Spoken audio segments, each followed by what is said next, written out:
Poborski. Grigera. Kolar! What a start for the Czech Republic.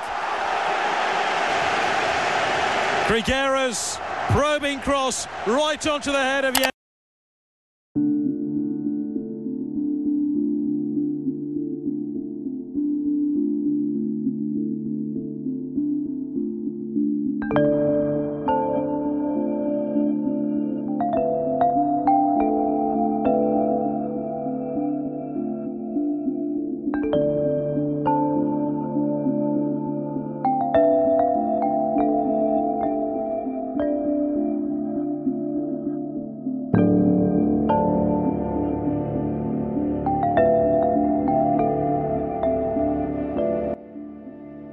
Jika dibandingkan dengan gaya main sekarang, taktik sepak bola awal 2000-an lebih fokus dalam mencetak gol melalui target man.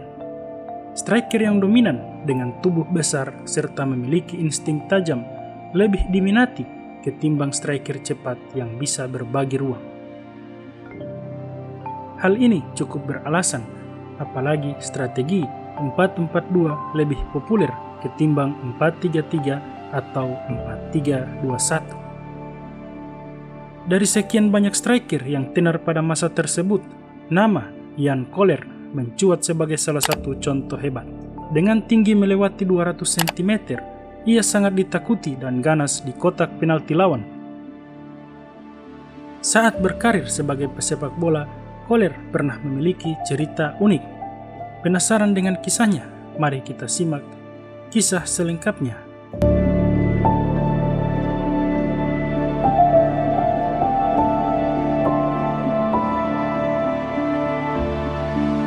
Seperti kebanyakan pesepak bola asal Eropa Timur, Jan Koller juga membutuhkan usaha ekstra untuk menembus kompetisi top Eropa.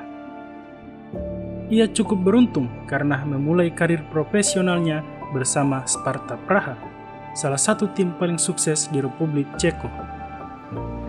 Koller sebenarnya tidak pernah sama sekali bermain di tim akademi Sparta Praha. Masa mudanya ia habiskan untuk menimba ilmu di Smetanova Lota dan ZVZ Milevsko. Namun, cukup asing di telinga kebanyakan penggemar sepak bola Indonesia.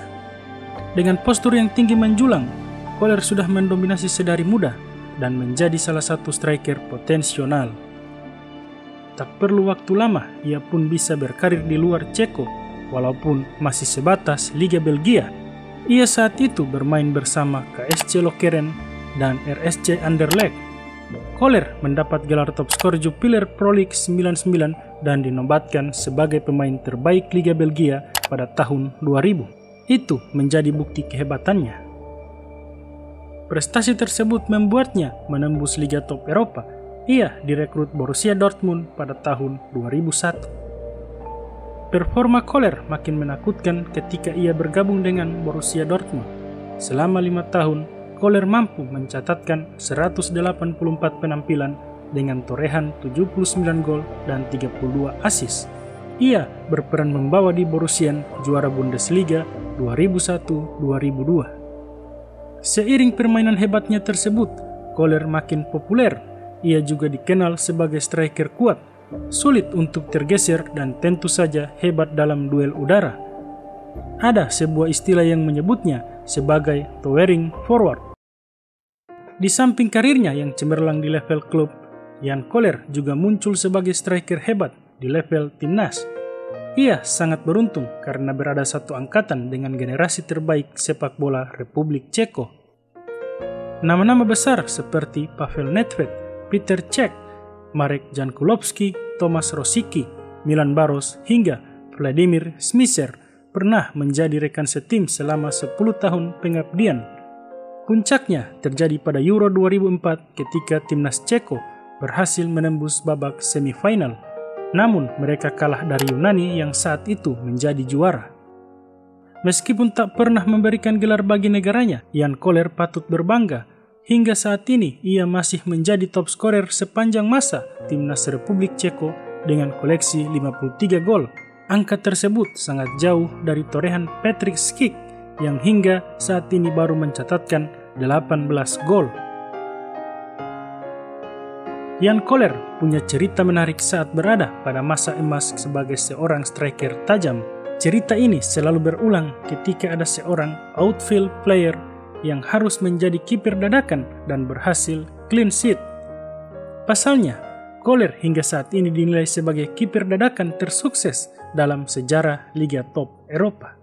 Cerita ini terjadi pada 9 November 2002 ketika Borussia Dortmund harus menghadapi Bayern Munchen dalam lanjutan kompetisi Bundesliga. Pada laga tersebut, Koller bermain sebagai striker dan sempat mencetak gol. Petaka terjadi ketika Claudio Pizarro dari Bayern Munchen berhasil memancing amarah Jens Lehmann. Saat itu, Pizarro berhasil mencetak gol yang membalikkan keadaan. Gol tersebut dianggap offside oleh Jens Lehmann. Ia yang tersulut emosi kemudian memprotes wasit dengan keras dan membuatnya mendapatkan kartu merah. Melihat laga masih terus berjalan, Borussia Dortmund harus berimprovisasi. Pasalnya, mereka telah menggunakan jatah 3 kali pergantian. Maka dari itu, harus ada satu outfield player yang dikorbankan untuk menjadi kiper dadakan. Dengan pengalaman yang ia miliki sebelum menjadi pesepak bola profesional, Jan Koller akhirnya mengambil peran tersebut. Sebagai kiper dadakan dengan kondisi tim yang kekurangan pemain, ia mampu tampil impresif pada sisa laga dan membuat beberapa penyelamatan penting. Hingga peluit akhir berbunyi, gawang Jan Koller tidak berhasil sekalipun ditembus dan skor bertahan 2-1. Meskipun laga tersebut berakhir dengan kemenangan Bayern Munchen, sejarah kadung tercipta untuk Jan Koller. Ia dinobatkan sebagai goalkeeper of the week oleh media sepak bola asal Jerman, Kicker.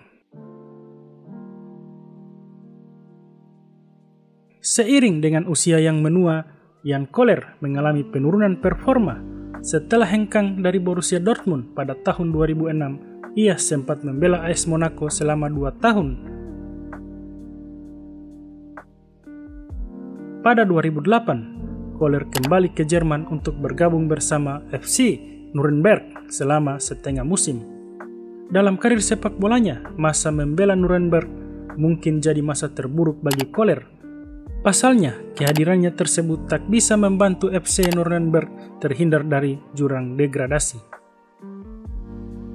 Nama Koller semakin meredup setelah itu. Ia sempat bermain di Rusia bersama KS Samara sebelum pensiun di AS Cannes, Prancis pada tahun 2001. Tak banyak striker top yang memiliki tipe bermain yang sama dengan Jan Koller saat ini. Meski namanya kerap terlupakan, Jan Koller akan tetap muncul dalam cerita sebagai kiper dadakan terbaik dalam sejarah sepak bola.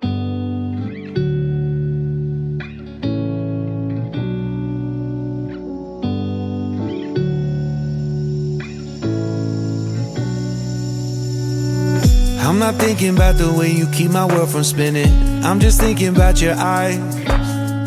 Just don't know if I've been faking or pretending, but I know I never felt so damn alive.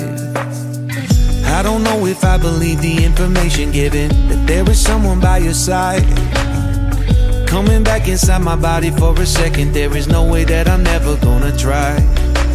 Hello, where you at, where you been, tell me everything about you. Go slow, so I can write it down and become the perfect man for you.